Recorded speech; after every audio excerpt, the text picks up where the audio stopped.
anugerah dari Yang Maha Kuasa.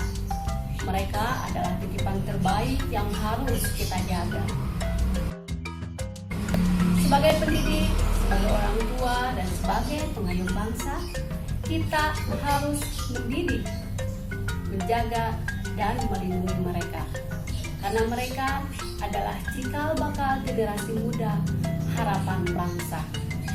Seyogyanya kita harus mendampingi mereka agar mereka menjadi generasi muda yang cerdas, yang berilmu, yang kuat, dan yang berakhlakul karimah.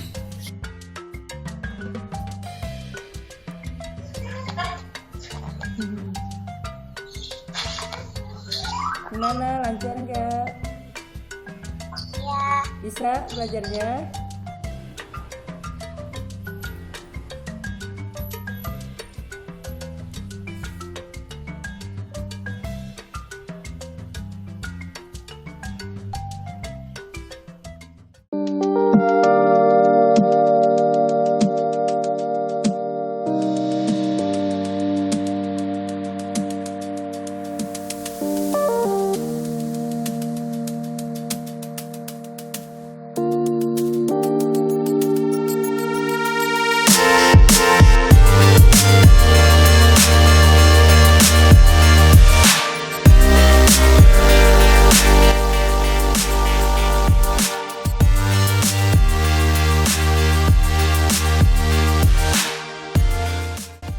Terima kasih.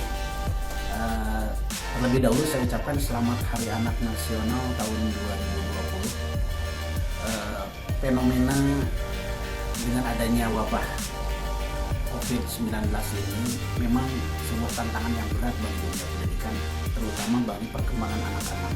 Mengapa demikian? Karena dengan adanya himbauan dari Menteri Pendidikan dan Kebudayaan harus menjalankan pembelajaran di rumah dengan sistem daring, itu bagi anak-anak itu sungguh banyak hal-hal yang hilang. Karena apa? Karena dalam pendidikan itu ada yang disebut dengan pola pengasuhan. Artinya sistem pembelajaran itu harus ada terjadi interaktif antara guru dengan siswa. Kalau melalui daring ataupun online, ini rasanya ada beberapa hal, hak-hak anak, juga kesempatan anak untuk berinteraksi yang hilang.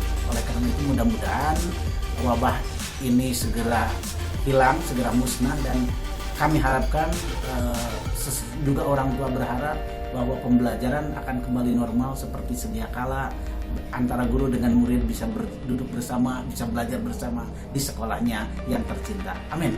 Kendala di pihak orang tuanya gimana tuntutannya Pak?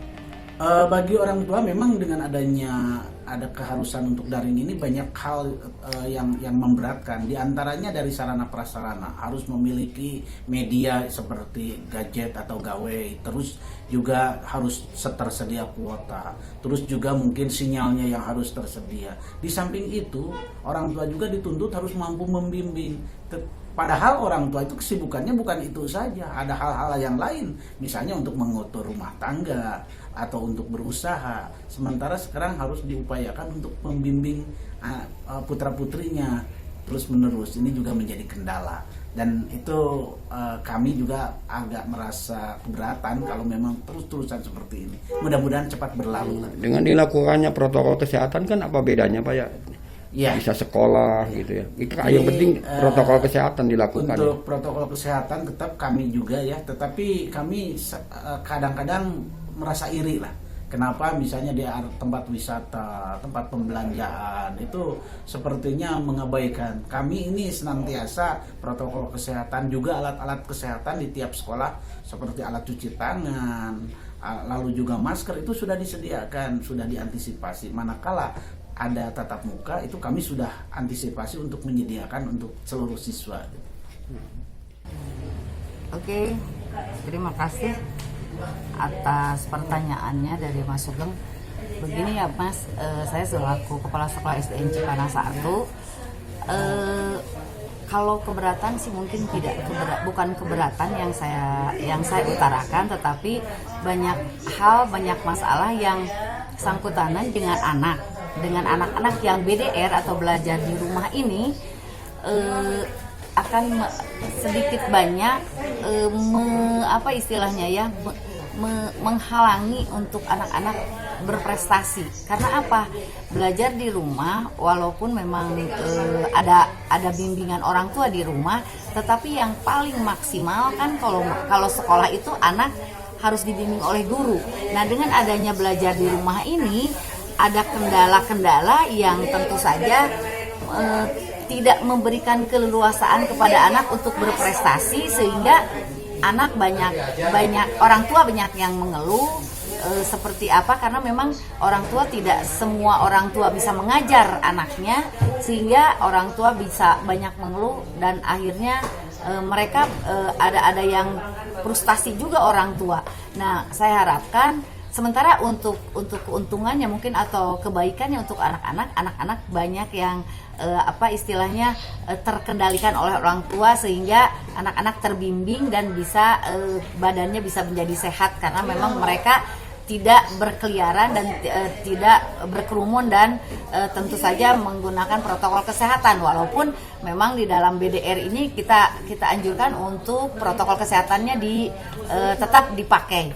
Nah, sementara itu untuk hal-hal kedepannya mudah-mudahan pemerintah bisa memberikan keleluasaan kepada kami kapan kami untuk belajar secara normal. Sementara ini kasus COVID-nya masih terus bertambah, dan mudah-mudahan saya dengar di Cianjur Selatan akan dibuka secara normal untuk SMA, SMP dulu, mungkin berikutnya SD. Nah, karena di Cianjur Selatan kebanyakan sudah menunjukkan bahwa daerahnya sudah mau zona hijau untuk kecamatan-kecamatan di Cianjur Selatan. Sementara di Cianjur Utara karena masih COVID-nya juga ini masih terus apa istilahnya bertambah, pada akhirnya berdampak kepada anak-anak untuk terus BDR. BDR udah tadi saya jelaskan bahwa segi positifnya tadi sudah saya katakan bahwa anak-anak bisa terbimbing dengan baik dalam kesehatannya oleh orang tua. Sementara pembelajaran yang memang kita ini harus belajar dengan giat dan aktif, anak-anak ini bisa istilahnya tidak terkondisikan dengan baik gitu.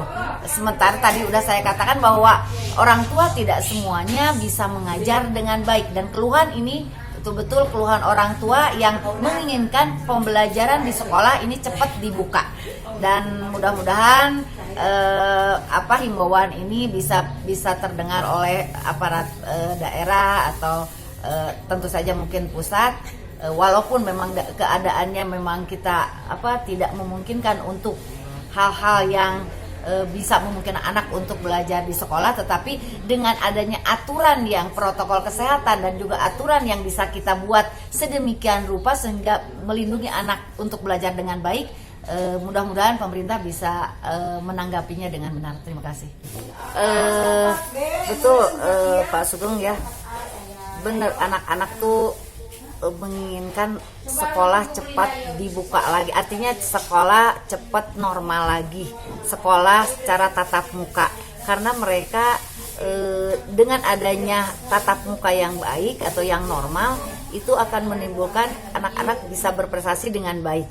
Sementara ini anak-anak dengan BDR banyak anak yang memberikan masukan ke dalam WA, kami kangen dengan guru-guru, kami kangen dengan teman-teman, kami kangen belajar di sekolah, kami kangen juga bermain di sekolah. Pada akhirnya itu keluhan-keluhan anak ini mudah-mudahan bisa didengar oleh aparat pemerintah gitu ya, supaya memang walaupun memang anak-anak juga sudah diberitahu oleh kita bahwa dengan adanya pembelajaran di rumah ini anak-anak bisa terkontrol di rumah dan anak-anak bisa terjaga kesehatannya. Tetapi lain lagi pemikiran anak-anak beda dengan orang tua, beda dengan masyarakat sekitar, bahwa anak-anak karena memang anak-anak sedang berkembang dan ingin belajar di sekolah, mereka sangat kangen dengan guru-gurunya, kangen dengan teman-teman di sekitar sekolahnya. Selamat Hari Anak Nasional bagi anak-anak bangsa Indonesia dimanapun Anda berada. Tetaplah semangat, terus berkarya, terus belajar, walaupun dalam suasana pandemik akibat virus corona. Jangan lupa untuk selalu menjaga kesehatan, mencuci tangan, menggunakan masker, dan jauhi kerumunan. Karena itu adalah salah satu cara untuk tetap aman dan selamat. Stay healthy, stay safe, stay study at home.